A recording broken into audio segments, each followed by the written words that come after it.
אז יחי אדוננו מורנו ורבנו מלך המשיח לעולם ועד.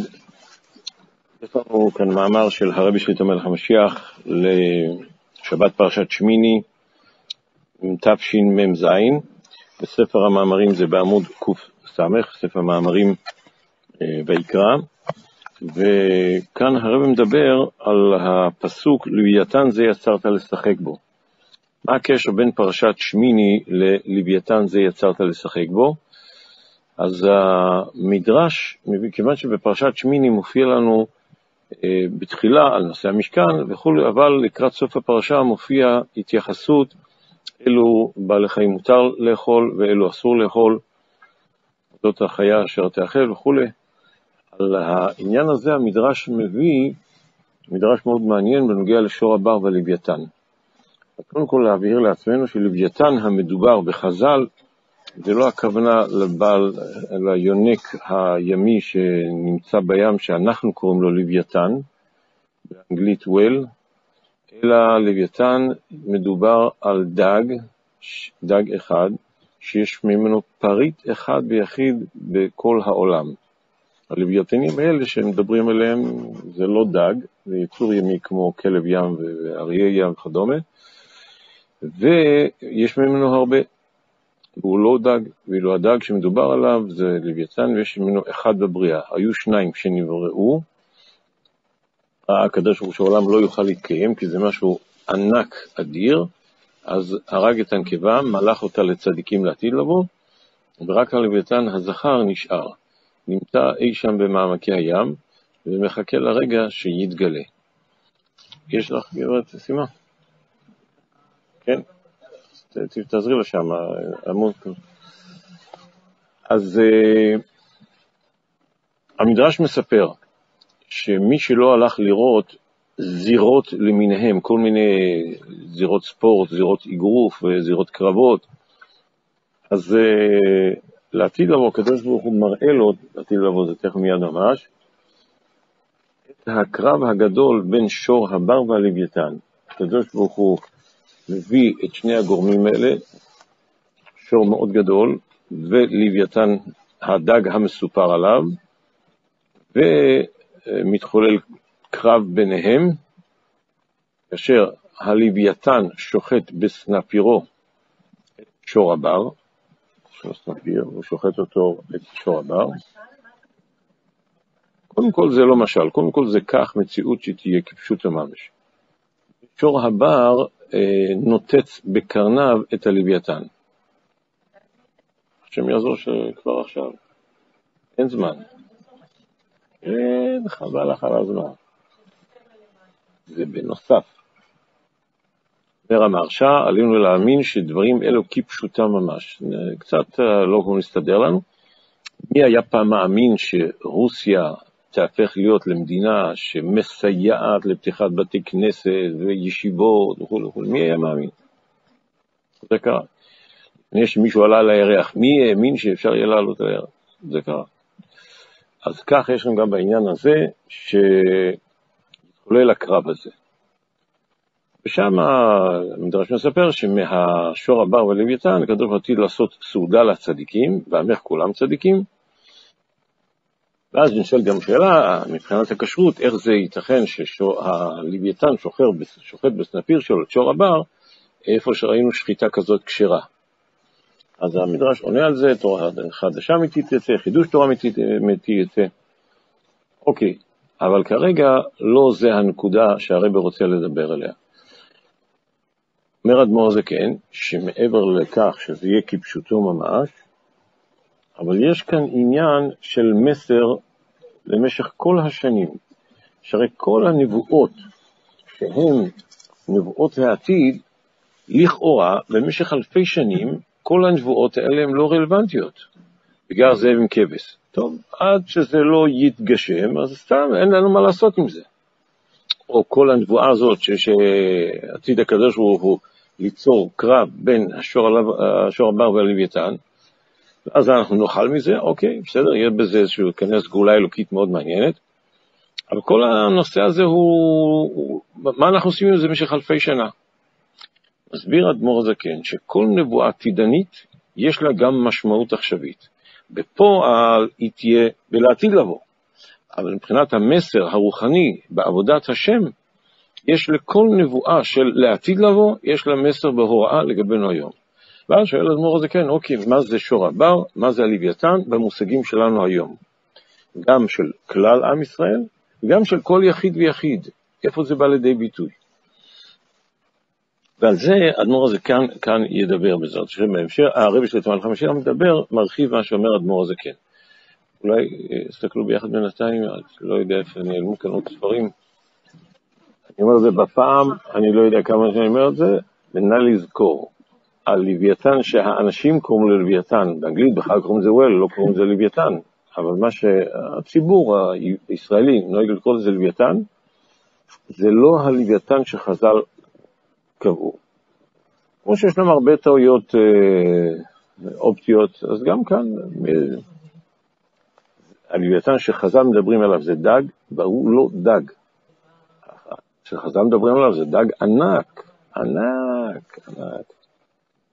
לא, כי זה לא צורה של דג. כן, האקדמיה ללשון, או מישהו החליט לקרוא לזה ככה. יכול להיות שזה נתנו לזה בתור דימוי, כיוון שהלוויתן הוא משהו ענק, אז חשבו משהו כזה שביחס ללוויתן הוא סרדין. כן? כל הלוויתנים האלה ביחס ללוויתן הוא סרדין. אבל ביחס לדגים אחרים הוא גדול, אז נתנו לו את השם הזה לוויתן. הלוויתן יש ממנו 2 מראשית הבריאה, עושה את התנינים הגדולים, וכתוב תנינם חסר יוד, למה? כי הרגת נקבה, מלך אותה לצדיקים לעתיד לבוא, ורק הזכר נשאר. נשאר כאן בעולם הזה. אחת הטענות של משה רבנו, למה אתה רוצה שאני אפטר? הגיע זמנו לפטר, ומשה רבנו רוצה. והוא מנהל ויכוח ודו שיח עם הקדוש ברוך הוא. אז בין השאר הוא משתמש בנימוק, אם תאמר שמה לא מתאים אנשים או כל מיני יצורים, לא חיים כל כך הרבה שנים, מה אתה רוצה? אתה כבר חי 120. אז משה רבנו, מה אתה רוצה? עשית לוויתן, חי כבר, זה היה 3,000 בזמן של רבנו, זה היה כבר 2,488 שנה. אז יש לך כאלה ביצורים, ועוד אתה עתיד להשאיר אותו עד תשע"ז, אז בכלל אתה יכול לשחרר לי את ההגבלה של 120 שנה. לא, הוא הלוויתן, האלה הסרדינים הגדולים שזה מתכוונת, שרואים שיוצא לו כזה מים מהראש, לא לוויתן, זה באנגלית קוראים לזה וויל, אז החבר'ה קוראים לו שיקראו איך שהם רוצים.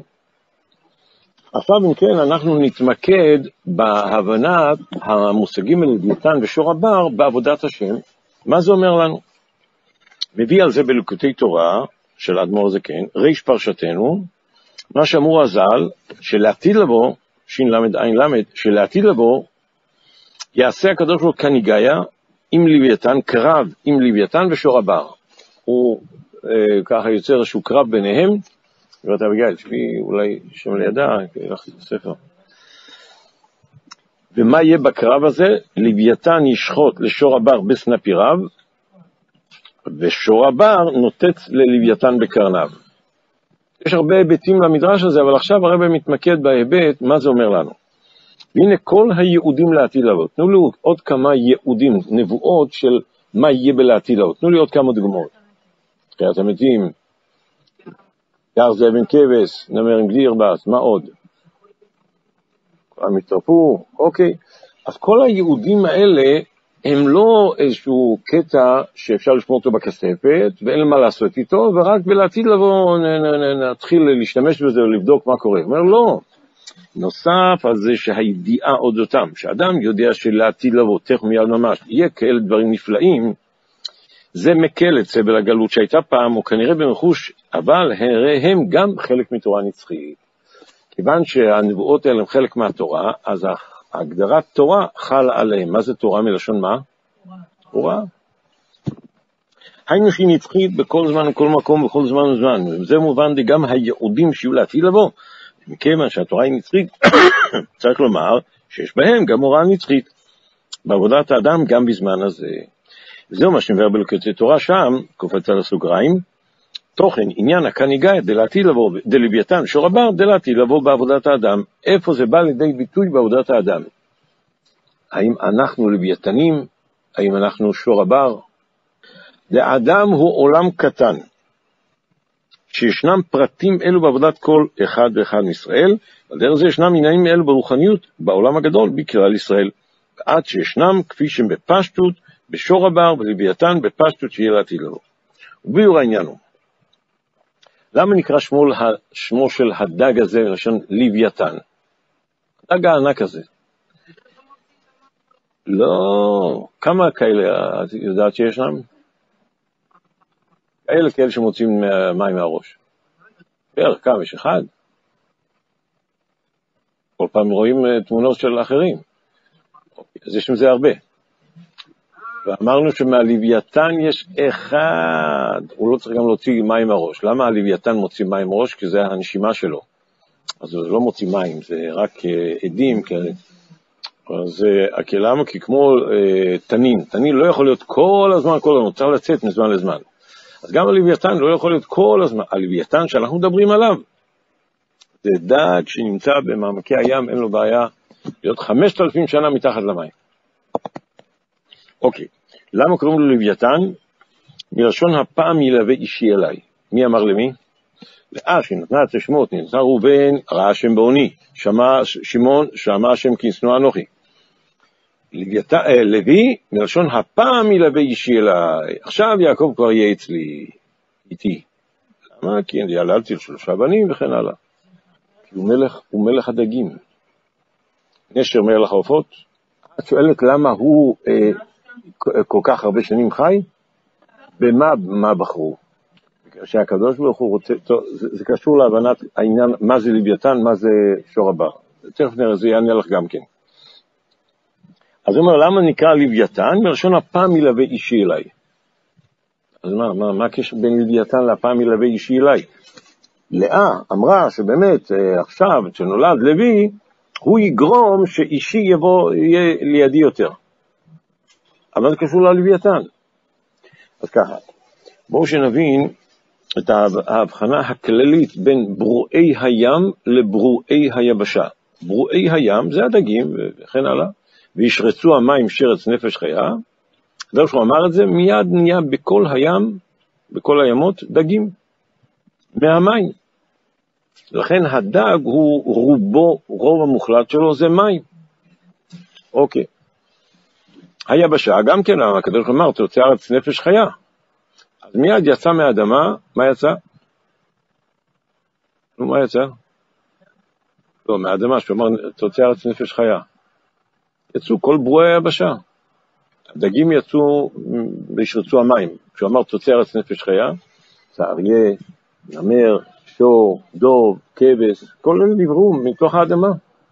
יצאו מיד, אריה חי, נמר חי, וכן הלאה. זאת אומרת, הים הוא המקור של הדגים, והיבשה היא מקור של ברואי היבשה, הבעלי חיים. ראו זה פלא. הדגים הם כל כך בטלים למקור שלהם, שהם לא יכולים להיות לרגע נפרדים ממקורם. ראיתם פעם דג שיוצא מהמים? מיד כמה דקות הוא מת. זאת אומרת שהדגים בעצם אופיים הטבעי מבטאים דרגה מאוד מעניינת בעבודת השם. שמישהו כל כך מחובר לאלוקות, שהוא לא יכול רגע להיות מנותק מזה. מכירים כאלה אנשים? זה תלוי בדרגה, אבל אנחנו מדברים על אישים מפורסמים. הנה דוגמאות של אישים מפורסמים. רבי זה בוודאי, אנחנו מדברים. הלאה. שכחתם, משה רבנו, שכחתם, פצתם כל החבר'ה. אז בקיצור, אז ישנם צדיקי עליון, שהם בבחינת דגי הים, שאינם יכולים להינתק לרגע, אפילו במחשבה הוא לא יכול לחשוב שהוא יהיה מנותק חס ושלום מאלוקות. ולכן המלאכים נקראים דגי הים, נוני ימה בארמית. למה? כי המלאך מרגיש איך שהוא מתהווה בכל רגע ורגע מהקדוש ברוך הוא, מהאור האלוקי, הוא לא יכול לחשוב לרגע שאני אעשה משהו נגד רצונו, כי על סוגרים את השיבר, אני איננו. רק האדם הוא היצור היחידי שהוא לא מרגיש שהוא מתהווה בכל שנייה ושנייה מהקדוש ברוך הוא, ואין לו פחד להגיד לקדוש ברוך הוא, תעשה לי טובה, להתראות.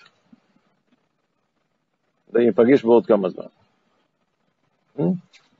למה? כי אנחנו לא מרגישים את מקורנו, כי אנחנו מברואי יבשה או הים? יבשה. הקדוש ברוך הוא עשה את האדם מהעפר מהאדמה. אז ברואי הים יש להם מעלה נפלאה, הם מרגישים את מקורם, הם לא יכולים לרגע להינתק, ואפילו רק במחשבה לו. ברואי היבשה, הפוך, לא יכולים להיות בתוך מקורם. אם האדם ייכנס בתוך האדמה, מה יקרה לו? מת. כלומר, יש לנו כאן הבחנה מאוד ברורה בין ברואי היבשה וברואי הים. לוויתן מה הוא? הוא מלך הדגים. כלומר, הוא השיא של הביטוי של דבקות בהשם, ולכן השם שלו מכל השבטים, מה שנקרא, הכי מבטא את מהותו, זה לוי, משון הפעמי לוי, הוא נלווה לאלוקות כל רגע ורגע. קודם כל, גם הכהנים הם משבט לוי, וכאן כרגע הכוונה היא על השם הכללי של האיש לוי, שלמה הוא נקרא לוי, משון הפעמי לוי אישי אלי. כלומר, באיש לוי היה ניכר מאוד הדבקות שלו בהשם, ולכן מכל השבטים הוא נבחר להיות השבט הקדוש, שמשרת בקודש וכו' וכו'. טוב, השאלה טובה, מה ההבדל בין הנשר לכל העופות? מה ההבדל בין אריה לכל הבעלי חיים? מה ההבדל בין מלך, בשר ודם, לבין שאר העם? מבחינה עקרונית אתה יכול לומר שאין הבדל, זה אדם וזה אדם. יש איזשהו כוח אלוקי בלתי נראה ששורה על אותה מציאות שנקראת מלך. לכן מלך מסוגל לעצור, להנהיג עם שלם. עכשיו כולם ימינה, עכשיו כולם, מה, בן אדם אחד אומר מה אני אעשה? חייבים לשמוע, יש איזשהו עניין שהקדוש הטביע בטבע בני אדם שהם בטלים אל המלך כשזה המלך האמיתי. יותר זה בעלי חיים בטלים בדרך כלל לאריה, זה לא רק מצד העוצמה שלו. לא רק מצד העוצמה שלו, יש איזה ביטול פנימי, בגלל שהוא רוצה לדבר עכשיו שישנם שני סוגי עובדי השם. יש צדיקים שהם בבחינת לוויתן, שהם בדבקות תמידית להשם יתברך, נמצאים במים כל הזמן, אין מים אלא תורה, לא יכולים לרגע לצאת מהמים, לא יכולים לרגע להפסיק את הדבקות שלהם, גם שהם אוכלים הם בדבקות בהשם, גם שהם ישנים. רבי זושי ואח שלו רבי אלימלך. פעם אחד רבי אלימלך הלך להתקבל באיזו עיירה אחת בתור רב. אז הם הלכו להתארחו באיזה מקום שהתארחו, איזה צל בית או איזה אכסניה, וטובי העיר, מה שנקרא הנבחרי, הציבור, באו לראות את הרב החדש, אז באו מצאו אותו ישן. אז אמרו לאח שלו, בוא הנה, הרב שלנו ישן, מה הולך כאן? אמצע היום. אז אמר, בוא, אני אראה לכם. ניגש בשקט, ניגש, שם את היד שלו על המזוזה, איך שהוא שם את היד שלו על המזוזה, הוא התעורר. גם בשינה, הוא היה מקושר בהכרה לאלוקות. מגיד מזריץ' היה ישן לפרקים בלילה, והיו יושבים בזמן השינה שלו שני תלמידים, אחד מימינו, אחד משמאלו, אחד מקריא לו זוהר ואחד מקריא משניות. הוא ישן. מזמן לזמן הוא מתעורר ומתקן, כשהוא שומע שהוא לא קורא נכון, אז הוא מתקן את זה ומתקן את זה. אז שתבינו מה זה נקרא שנבינו, שאנחנו נבין קצת אפס קצהו, מה שנקרא של הנהגה של לוויתן, מחובר לאלוקות 24 שעות. יש עוד דבר מעניין, שמאפיין את בעלי תכונת הלוויתן. כדג הוא גלוי או נסתר. דגים זה מה שמאפיין אותם, שהם מתחת, אתה בא לים, אתה רואה פלטה של מים, אתה רואה שום דבר. אתה יודע שם דג ענק, איפה לא רואים שום דבר. זה נקרא אלמדית קסיה. משה רבנו מרגע לידתו הוא מאופיין כאיש מאלמדית קסיה. איך שהוא נולד, מה עושה אמא שלו? עוד לפני הטבע, ותיתנו 3 ירחים. לאחר מכן שם אותו בתיבה, מכוסה. לאחר מכן הוא הולך לבית פרעה, אז הוא מכוסה מעם ישראל.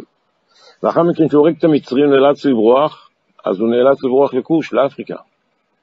אז הוא מכוסה, וגם כשהוא כבר בא לגאול את עם ישראל, אז פעם אחת הקדוש אמר לו, תתחבא עכשיו 6 חודשים במדיין, וגם אחר כך, כשהוא כבר גואל את עם ישראל, אז הפרק קצר הוא עוד בגלוי איתם, עד שעולה לקבל את התורה, 120 יום לא רואים אותו, אחר כך שהוא יורד וקרא נור פניו, צריך לשים מסווה.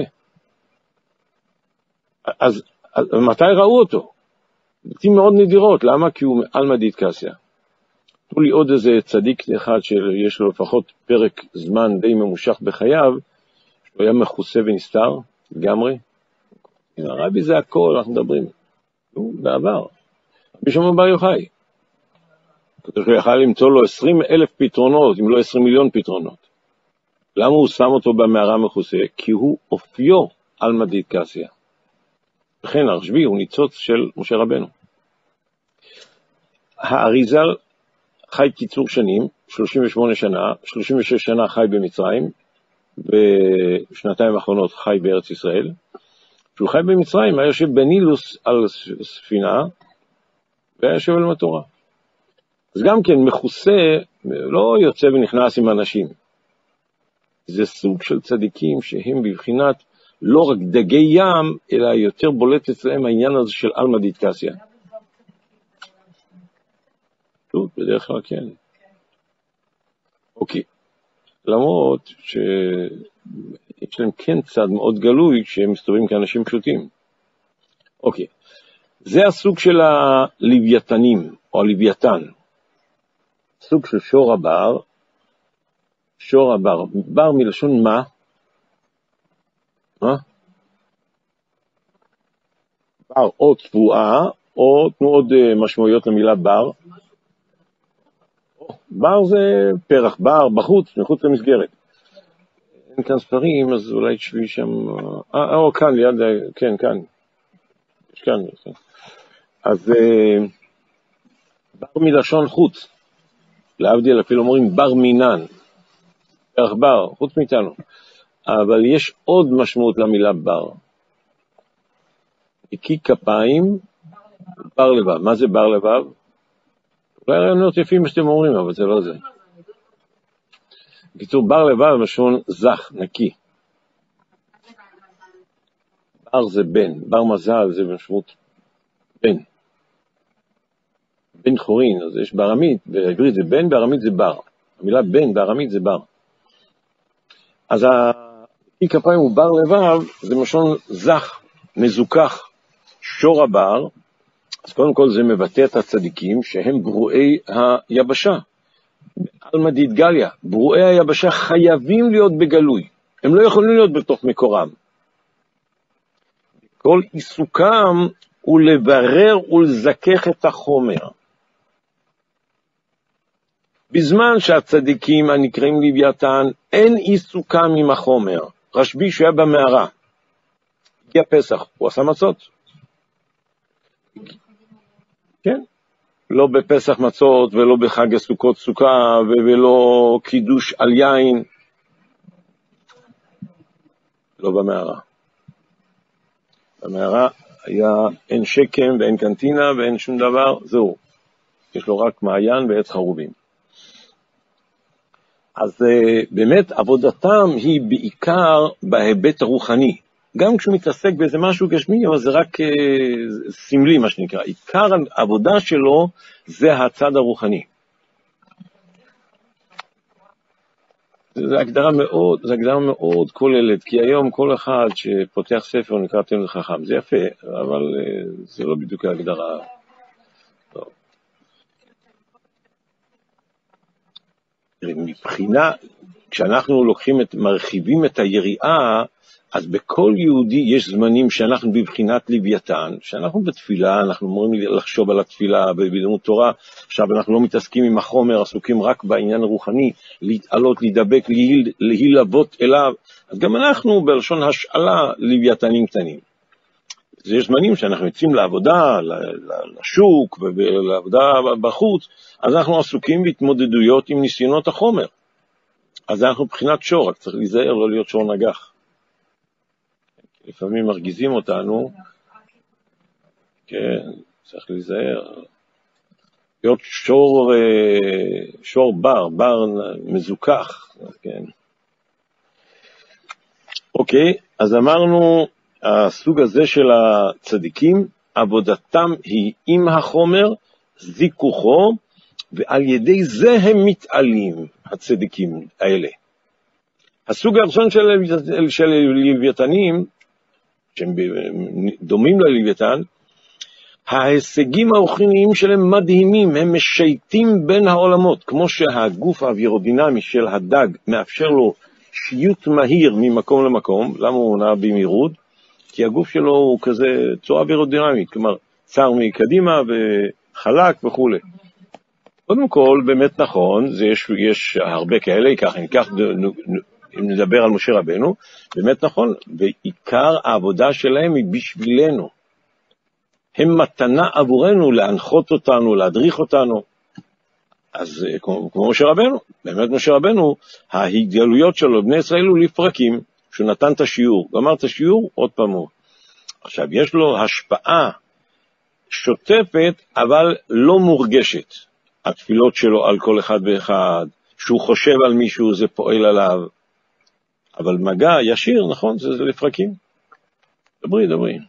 הוא יותר קרוב אלינו, כן? כי אנחנו ברואי היבשה, הוא יותר מתאים לנו. האופי שלו יותר... כן. טוב, נראה עכשיו מה ההשלמה ביניהם. הנה, לוויתן הוא מלשון הפעם מלווה אישי אליי. ועכשיו אנחנו באמת מבינים, הלוויתן הגשמי מבטא באופן מקסימלי את הדבקות במקור, וזה מלמד לכל אחד ואחד מאיתנו, שישנם כאלה צדיקים שבאמת זה קיים אצלם, ואצלנו זה יעד, אתה צריך לשאוף לזה. לשאוף להיות במצב שאתה רוצה את הדבקות בהשם, ואתה לא יכול בלי זה. תראי, אם למשל היה חשוב לנו השיעור, אנחנו היינו כאן לא בשמונה, 5 דקות לשמונה. שני הדברים. כן. צריך לשאוף להיות כמו לוויתן בתחום אחד, וכמו שור עבר בתחום השני. אז אמרנו, קטעים שבהם אנחנו עסוקים בעולם הרוחני שלנו, תפילה, תורה וכן הלאה, בדיוק. שאנחנו יוצאים לשוק לצאת לא כמו שור, אלא כמו שור הבר. להבין של כל העיסוק שלנו עם החומר, מטרתו לברר ולזכך את החומר. כסף לא בשביל כסף, אלא כסף כדי שנעשה איתו את רצון השם יתברך. וכן הלאה. אז הוא אומר שהוא לשון חיבור כמבואר בעניין לוי, האיש לוי, השבט לוי, על שם ילווה אישי אליי. והיינו שהעבודה דלוויתן היא חיבור וייחוד של ישראל וקודש בריחו. העבודה להתחבר אליו. ובזה גוף הרי הכתוב מדבר באישה, לאה, שהייתה אשתו של יעקב, גם לפני זה, ועוד זאת שכבר היה אצלו העניין של ראה ושמע, כבר נולד לו ראובן, למה ראובן ראה שם בוני, שמע שמעון, שמשון שמע השם וכו'. ועכשיו יש לה כבר את הדרגה השלישית, הפעם מלווה אישי לה, זה רק מראה עד כמה הדרגה הזאת היא דרגה גבוהה. וזה מובן שעניין הפעם מלווה אישי לה הוא תכלית השלמות, בעניין העלייה וההתחברות וההתאחדות באלוקות. כיוון שזה יעד רוחני מאוד גדול, לכן אין הרבה ממנו. למה? כי זה לא כל אחד יכול להגיע לכזה יעד רוחני, להיות בחיבור אליו יתברך, עד כדי כך שאין לי מציאות אם אני לא מחובר אליו. בהחלט שלוויתן זה דוגמה של משה רבנו. קודם כל זה בסדר גמור, כי כל אחד צריך לשאוף להרבה יותר. לעולם לא להסתפק בדרגה שבה אתה נמצא. צדיק זה קטן מה שהוא צריך לשאוף, הוא צריך להיות ראש הצדיקים. לשאוף? למה לא? אתה לשאוף להיות הכי. ודאי. לא רק סיכוי, בעזרת השם ועמך כולם צדיקים יתגלה תכף מיד ממש, בזמן הגאולה האמיתית והשלמה, הקדוש שוחט את יצר הרע, ואז פתאום מתברר שאנחנו צדיקים גמורים. לא מצאו מישהו, לכן הרגו אותה. חסרות נשים צדקניות. ההריגה שלה זה לא שהקדוש תעצבן עליה. ההריגה שלה זה עלייה. מצד התורה, אלמלא חטא אדם הראשון, רק כתוב שתהיה מיתה בעולם. זה כתוב בתורה. אם לא היה חטא, המיתה הייתה שלב של עלייה למציאות חדשה, שהיא זניחת המציאות הקודמת, והעלייה למציאות החדשה, זה היה העניין של המיתה. לא היה לזה את כל הצער והלא נעים שיש היום מדרגה לדרגה, בדיוק. אתם, מה זה אתם? מה זה אתם? אז קודם כל הקדוש הוא רצה להראות את מסירות נפשו של הלוויתן, שהוא מסכים לשמש בתפקיד שלו, למרות שהוא היחידי שאין לו בן זוג. אלפי שנה. לכן הקדוש ברוך הוא משחק איתו אישית. לבד. מה? כן, אבל יכול להיות אחרי זה עצוב להראות שהוא מאוד מאוד לא מסכים, אבל אין לו ברירה, והוא לא עושה את זה. הקדוש מצידו, לוויתן זה יצרת לשחק בו, למה? לא יישאר לבד. כן. גברתי, אני לא יכול כל 5 דקות להתחיל להסביר מחדש. אני יודע שלא הייתם, בשביל זה אני אומר. קרב, זה רק קרב. יש רק אחד כזה בבריאה. היו 2, הרג אותה, מלך אותה לצדיקים נטיל לבוא. זו דרגה הכי גבוהה שמי מאיתנו לא רוצה לשרת צדיק. אם יש לך אפשרות לעשות משהו בשביל לצדיק, מי לא היה רוצה לעשות דבר כזה? אז היא זכתה שהיא משרתת את עם ישראל. הנקבה של הלוויתן. לא רק הם. חז"ל מספרים על כמה וכמה שראו את הלוויתן. אחד מהם זה היה יונה הנביא. רגע. זה סיפור שמכיל גם את הסיפור הזה. אז כשהדג בלע אותו, לא. אז הוא נכנס לתוך פיו כאדם שנכנס לבית הכנסת, ככה ישר, לא באיזה מחילה. כשתבינו איזה דג ענק זה היה. לא ככה, נכנס ככה, בעמידה נכנס לבית כנסת. ואחר כך, אז הוא הרגיש יותר מדי טוב, אז הוא שם אותו, יונה הנביא. אוקיי, ואז זה אומר לי יונה, תגיד לי, בדיוק היום באת לי. אתה לא יודע שהיום זה התור שלי לאכל אצל הלוויתן. לוויתן, כיוון שהוא כזה דג ענק, אז אם הוא יתחיל לזוז, אז לא צונמי יהיה, אלא צונמי. אז אומר הקדוש ברוך הוא לדג, אתה שב במקום שלך, אתה לא זז, אני מביא לך את האוכל. ועשו תורנות בין הדגים. לא, צריך לבוא, כדי שיהיה לו איזה שיעור, מה שנקרא, אז צריך לבוא דג ענק. זה היה היום שהתור של אותו דג שבלע את יונה, לאכל על ידי הלוויתן. אז אומר לו יונה הנביא, אין בעיה, בואי, תביא אותי אליו, ואני משחרר אותך, אני מציל את עצמי ואותך ממנו. בא אליו, אמר לו, אתה יודע שאני עתיד להעלות אותך בחכה, לסעודה לצדיקים לעתיד לבוא. חכה כנראה מאוד כזאת. שנבין איזה דג ענק עם איזה חכה, אבל מה, זה עניין אלוקי. הבשר שלה שהוא מכין אותו, הוא שם אותו בהמלאכה. למה לא? לא, הרג אותה ומלך אותה לצדיקים, ועכשיו זה מוכן באיזשהו מקום שהקדוש הוא מכין את זה. לא.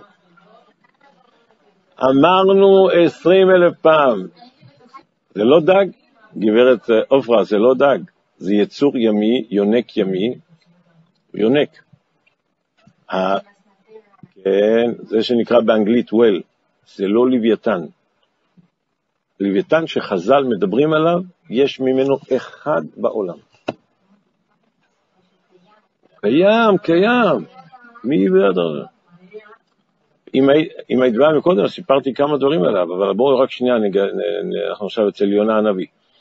אז עכשיו בשיא המתח, אז הוא אומר לו, אני עוד צריך בקיצור, הלוויתן ברח ממנו, מיונה, הלוויתן. ואז לוויתן אומר לדג הזה שבלה אותו, אתה רואה, יאללה, עכשיו בוא תעשה לי טיול. כי הים, היית מוותרת על אפשרות כזאת. הלך, הראה לו מקום שמשברי הים יוצאים, גלי הים, איפה הם יוצאים. הראה לו מקום שבני ישראל עברו בים סוף. הכל מלמטה. הראה לו כל מיני דברים, ואז הביא אותו מתחת לבית המקדש. נראה שיש לכם איזו שאלה. לא? אמרתי מתחת לבית המקדש. מתחת לאדמה של בית המקדש. תשאלי, נו. 100%, מה יש מתחת לאדמה שהוא נמצא? מה כלום, סתם זה אוויר. קיצור, רוקה הארץ על המים, כל בוקר אנחנו אומרים, מה אתם אומרות? מה זה רוקה הארץ על המים? לא יודע, אני שאלתי אותך, מה את אומרת כשאת אומרת רוקה הארץ על המים? קיצור, כל המעטפת הזאת, לא, המעטפת זה קליפה דקה של כמה קילומטרים, לא יודע כמה, של אדמה מוצק, וכל הבפנים נוזלי. הכל. לא מסתדר לך, תגידי, נסדר את הקוביה בעזרת השם. רגע, בית המקדש נמצא מעל הקליפה. קליפת כדור הארץ. הוא נמצא באדמה, מתחת לאדמה, במרחק של כמה קילומטרים אולי, כל למטה זה מים. לא, לא קשור. המקום הזה נמצא, אבל אז כן, בסדר, אבל אז הוא הביא אותו מתחת למקום המקדש, אמר לו, עכשיו אתה נמצא למעלה למקום המקדש, תתפלל ואתה נענה. התחיל להתפלל, כל מיני דברים לא עזר שום דבר. עד שאמר לו, אמרתי נדרי והשלמה, הרי אני נדרתי שאני עתיד לעלות את הלוויתן לסעודה לצדיקים. לא, כן, משהו ראה אותו, משהו דיבר איתו. מה? תקראי, זה נבואי? אוקיי. אין קרה, לא יודע למה מקורת זה נבואי, אבל בסדר, היא יודעת. הוא נפגש עם דג ממשי. גם היום הוא קיים מראשית הבריאה עד. הוא ראה אותו. הוא היה אחד, לא נחייב אותו, הוא נבלה על ידי דג גדול. ואז הוא אמר לדג הגדול, בוא תביא אותי. הדג אומר לו, אתה לא יודע, היום זה התור שלי לאכול אצל לוויתן, אז הוא אמר לו, בוא תביא אותי אליו ואני אציל אותך ואותי ממנו. וככה זה היה. ואז כשהוא היה מתחת לבית המקדש, ואמר, התפלל ולא נענה, עד שאמר, אמרתי נדרי והשלמה, אני התחייבתי, אז הקדוש ברוך הוא אמר לדג הגדול הזה, עכשיו תקיא אותו ליבשה. ואז כל הסיפור שהלך לנינווה וכו' וכו'. כן. את יודעת איך היה לו הזכות הזאת? אומרים חז"ל, מאיפה זכה לו רוח הקודש? שהוא רקד ושמח בשמחת בית השואבה. ככה אומרים חז"ל. גם אתם יכולות לזכות בזה, כשאתם באות ומסתכלות במחאות כפיים, לזכות במחאות כפיים. שומעים את הריקודים שלו. כן? גם לקחה את התוף בידה, היא שאלה, האם מישהו ראה אותו? אז אמרתי, יש כמה שראו אותו, והבאתי דוגמה אחת. אני לא אתחיל לספר את הכל. מאמרים, קודם כל המאמר של האדמו"ר הזה כן. וגתתו. אז בעיתון הגאולה, לא שיחת הגאולה, עיתון הגאולה, עשינו פעם מאמר על זה, ואז הבאנו הרבה מקורות. מזה מובן שהעניין הזה, הפעם ילווה אישי אליי, הוא בתכלית השלמות, בעניין העלייה והתחברות והתאחדות באלוקות. אוקיי, זה לוויתן. מה זה שור הבר? שור הבר הוא להפך. אם הלוויתן הוא כל כולו נסיקה כלפי שמיה, כלפי עניינים רוחניים, זה מה שמעניין אותו, משייט בין העולמות, אצילות, כתר, בריאה, לא בעיה בשבילו, משייט בין העולמות. לא, העבודה שלו, יפה, זו אחת הבעיות הגדולות שלו. שבאו בני ישראל ואמרו למשה רבנו, תנה לנו בשר, מה אומר להם?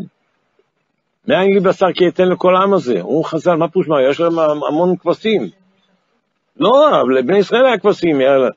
הוא לא הבין את הצרכים הבשריים של העם ישראל. מה חסר לכם? יש מן, אוכלים מן וגמר סיפור.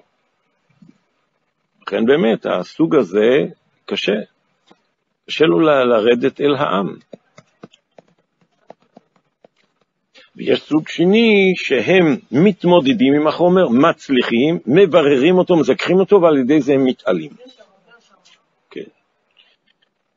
אם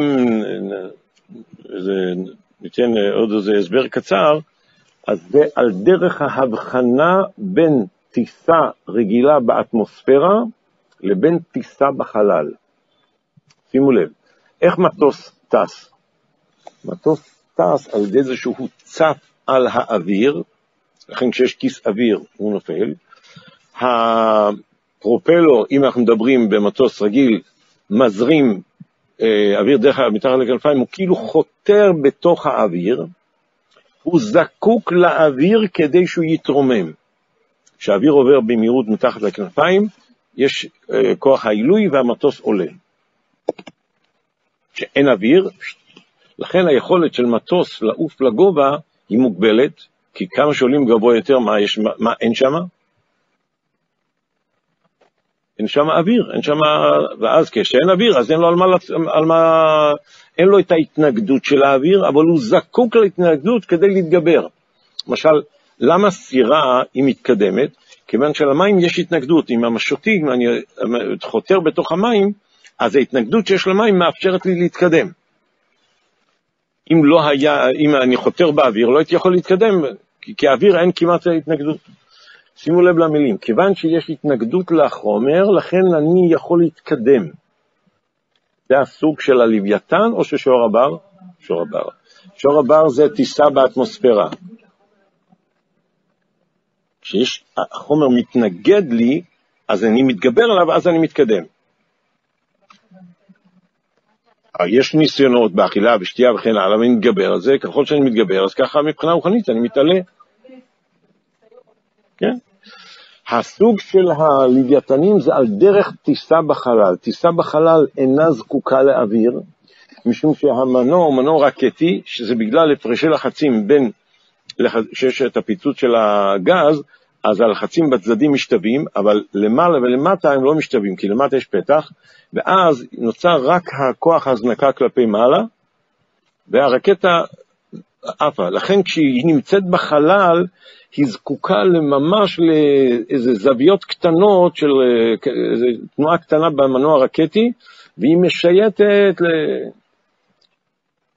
רק שנייה, מה הבעיה בטיסה בחלל?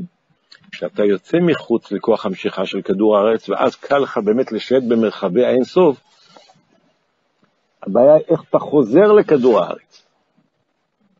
כדור הארץ זה אי שם נקודה, איפה היא בכלל? כלומר, הסוג הזה של הלוויתנים, הקושי שלהם זה לחזור אל הארציות. ההתעלות זה לא, זה השפת האם שלהם. אין להם בעיה בזה. הבעיה שלהם להבין את הארציות. הבעיה של שור הבר זה הפוך. הוא נמצא למטה, איך אני מתעלה? מה הבעיה? ועוד איך היו נני ימה? ועוד איך? כן? מכיוון שהיה בור. קודם כל, על יוסף נאמר, הוא מברך את הבנים שלו, וידגו לרוב בקרב הארץ. יש לו את היכולת שמחד גיסא תהיה לך ההתבטלות של דג, אבל לא במים, שזה לא חידוש, אלא גם כשאתה תהיה עלי אדמות, עלי ארץ. גם שתהיה בארץ, תתפקד כדג. אז זה באמת תכונה מאוד מיוחדת. בדרך כלל יש את זה או זה או זה. ברור שמצד הקדושה תמיד יש את ההתקללות, אבל הדגשה, אם הוא כזה, אז הוא בחינת דגי ים, ואם הוא כזה, בחינת שור הבר. נראה בפנים, עניין שור הבר הוא להפך, כמו שכתוב, ורב תבואות בכוח שור. השור, מעצלים את הכוח שלו, אז הוא מביא לידי כך שהוא חורשים איתו, ואז יש הרבה תבואה, וזה בתודות לכוחו של השור שגייסנו אותו לעניין החיובי. שזה מורה על התלבשות בדברים גשמיים. שור הוא בעל חי, אלא שבזה גוף השור הוא באופן דבר, בר מלשון, לא, בירור, מה שכתוב, בירור וזיכוך. דהיינו בירור הגשמיות. עשיית דירה לא יתברך תחתונים, וזה עניין ורב תבואות בכוח שור. הגם שזה עניין של תבואה, היינו מדידה והגבלה, שהרי זה עניינה של תבואה על פי הלכה שאפשר לספור אותה לתרומות ומעשרות וכו'. כמאמר הז"ל הפסוק, וימצא יצחק בשמיים 100 שערים, עומד זה למעשרות היה. עניין ביחד זה, הרי על ידי עשיית העולם, דירה לא יתברך, מזכחים את העולם הזה, ועושים ממנו דירה לקדוש ברוך הוא, נעשים התבואות באופן של ריבוי רב תבואות, עד לריבוי אמיתי שאין ריבוי גדול ממנו, כי אם יש איזה דבר שהוא רב ממנו, אין זה ריבוי אמיתי. שהרי עשיית הדירה היא לגדול העולמים עד לעצמותו ומאותו יתברך, כמו בדירה כפשוטה, שעצם האדם דר בדירה. לכן גם הדירה צריכה להיות טובה ורחבה, גדולה בתכלית הגדלות, באורך רוחב ועומק, עד לגדלות שאין גדלות ממנה. זה עניין הריבוי ורב תבואות דווקא. עניין זה נעשה לא באופן של נהמה דחשופה, הקדוש הוא בכוונה לא נותן לנו שזה תהיה, שנקבל את הדברים בלי מאמץ מצידנו, שאז אין לנו הרגשה טובה, מקבלים לחם בחינם, אז יש לנו הרגשה שקיבלנו לחם קלון, אז יש לנו או איזה אופן אחר שיהיה לה דווקא בכוח שור, היינו על ידי עבודת האדם התחתון. שור הבר זה רומז לעבודה של האדם, שהוא מברר ומזכך את ענייני העולם. הלוויתן זה הסוג של הצדיקים, שהם עסוקים כל הזמן במימד הרוחני. שני הדברים האלה נדרשים. בית אופנים אלו בעבודת כל אחד ואחד מישראל, העבודת התחברות באלוקות, עבודת התורה והמצוות, לוויתן, והסוג השני, עבודת דיבור על גשמיות, שור הבר. בחיי היום יום יש לנו את שני השלבים, זמן של תפילה ותורה, ואחר כך יציאה לעולם. אז ישנם גם בכללות ישראל שיש בזה בית בחינות בישראל, ישנם כאלה גם שזה אופיים, לא רק צדיקי עליון, יש גם אנשים בתוכנו שיותר הם אנשים רוחניים. אתה מדבר איתו במושגי העולם הזה, אתה לא שאין מי לדבר, הוא לא חי את זה. הוא חי רק את העניינים הרוחניים. עובדי השם בנשמתם, שעיקר עבודתם היא בנשמה, וישנם עובדי השם בגופם, שעיקר עבודתם היא עם הגוף. עניין הגוף, עבודת הגוף הוא בירור העולם, כי מדובר בתורה או בתורת חיים מתחילתו, בביאור מה שהאדם נברא דווקא גופו עפר מן האדמה, ואחר כך ניתנה בו נשמה, בשונה מכל הנבראים. כל הנבראים נבראו ישר חי, אריה חי, כבש חי, הכל חי, יצא מהאדמה דבר חי. רק היחידי שלא היה ככה זה האדם, וייצר השם את האלוקים את האדם עפר מן האדמה, בובה מעפר, ואחרי זה ויפח בעפר נשמת חיים. למה? לקחו את הכי תחתון ונתנו את זה לאדם. רק אתה מסוגל לברר ולזכך אפילו חומר כזה ירוד שהוא רק חומר. זה כדי שהוא יוכל לעלות עם גופו אל העולם כולו. טוב, אנחנו נעצור כאן, רק לסיכום, בהמשך הרב מסביר שיש מעלה מזה על זה. כשאנחנו מדברים לגעת בגובה, מי נוגע בהכי גבוה? הלוויתן. כשאנחנו מדברים על הכוונה האלוקית להמשיך את זה לעולם הזה, מי ממשיך את זה? שור הבר. לכן הלוויתן זקוק לקבל עידוד, הנחיות, הנה זה אפשרי מהצדיקים שנקראים שור הבר, לא לחשוב שאם אני אבוא לעולם הזה, אני הלך עליי. הנה אפשר לבוא לעולם הזה, המרגלים, מה הם היו? דגי ים. הם לא יכלו להקל את העבודה הזאת בארץ. ארץ אוכלת יושביה, הארציות אוכלת אותנו. צריך ללמד אותם שגם אפשר לבוא לעולם הזה, אפשר לבוא לבת ים ואפשר לפעול את השליחות.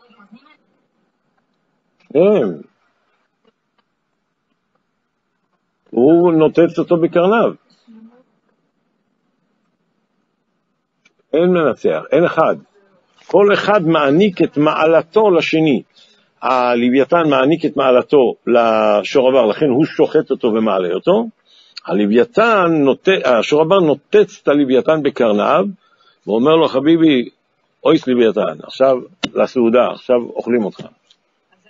צריך להיות כולל את שניהם. שחלנו ודאי שהוא כשר.